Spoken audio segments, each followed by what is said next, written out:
All right, we have just gone past the Eastern Conference playoff teams and now going into the play-in section, starting with the ninth seed, the land, Cleveland, the Lind. Really nice core here. I'm talking Darius Garland. I'm talking Evan Mobley. I'm talking Jared Allen. Not sure you can really group Lauri Markkanen and or Isaac Okoro in terms of just like promising young guys, but they're also there.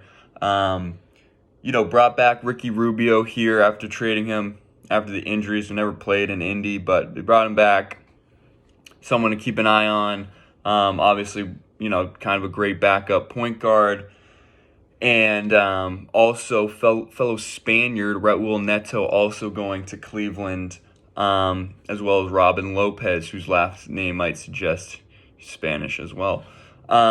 Is that a theme? Is that what's happening in Cleveland? Who's to say?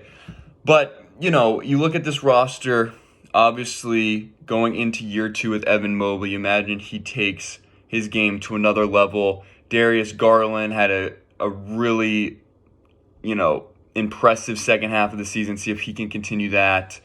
And, you throw Kevin Love in the mix. If he can kind of excel in his role as kind of a shooter, rebounder off the bench. This team projects bottom half playoff team.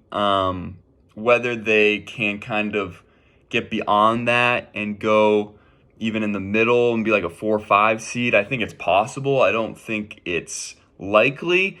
This is a team that I think is 1 to 2 pieces away. And that Isaac Okoro pick at 4, he's still really young, still, plenty of time to develop.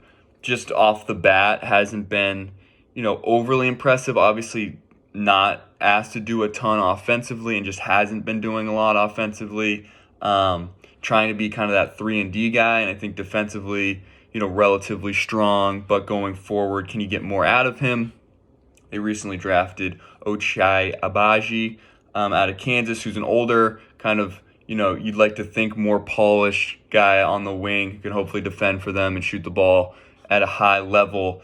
Weird lineups in terms of the front court when you have Lauri, Mobley, and Jared Allen all on the floor together.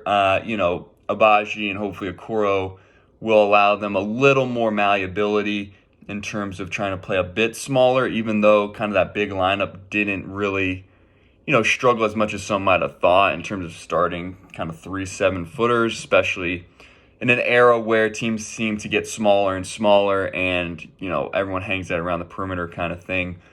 So, does Cleveland make a push for some kind of, third star to pair with Garland and Mobley? Not a lot of reports coming out about any interest in Donovan Mitchell. I think that's smart.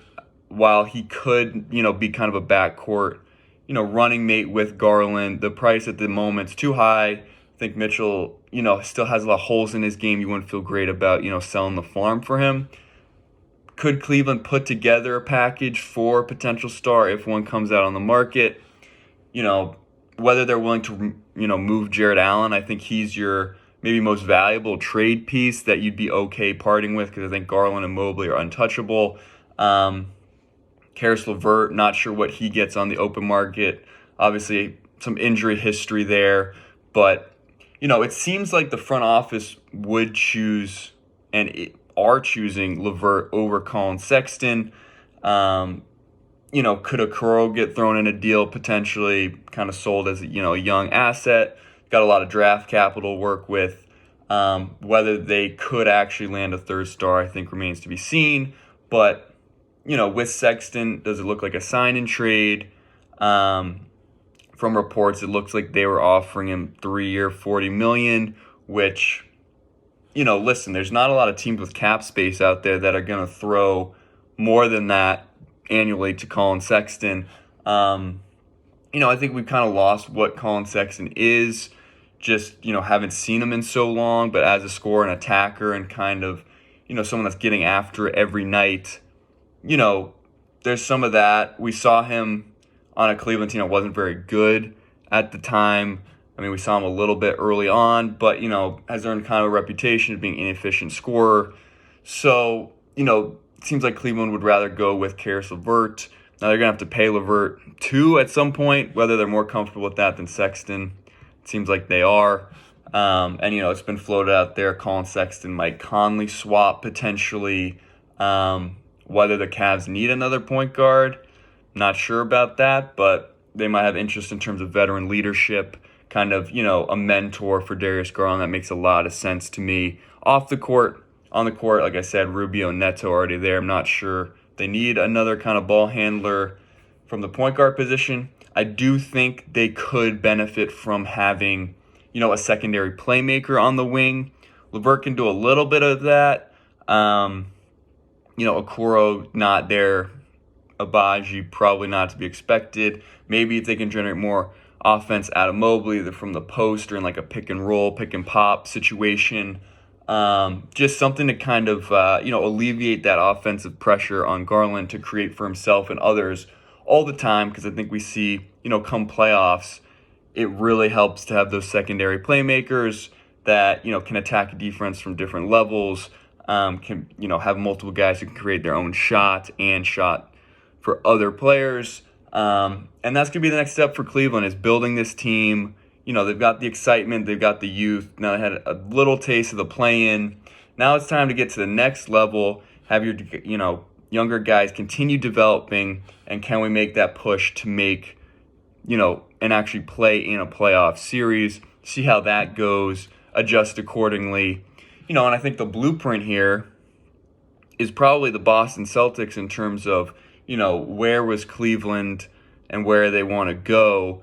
Boston probably has had more success even before Tatum and Brown, or like the early Tatum and Brown years, than Garland and Mobley.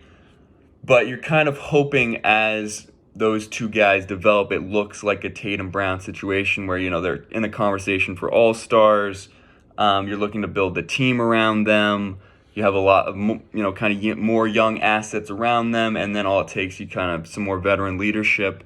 And you're looking at a team that could take, could go to the finals. So kind of try and build on this and kind of progressively, what do we expect from Cleveland this year, I think, is to play in a playoff series. I don't think it should go beyond that. I don't think we should expect them to win a playoff series yet.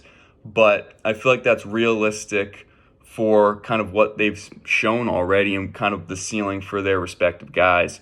And whether that happens will remain to be seen. Obviously, we'll have to see kind of how it goes. And obviously injuries play a big role in those kind of things. But this is a team that's not going to phone it in for regular season. These are guys that are going to be playing hard day in and day out on both sides of the floor because they got something to prove.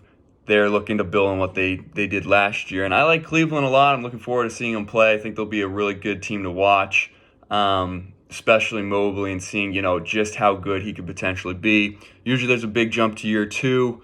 Excited to see more from him as well as the other guys in Cleveland. Hope you are too. Would love to know what you guys think about the Cleveland Cavaliers. Please let me know. But that's it for me from now. Take care of yourselves. Take it easy, and I'll see you next time.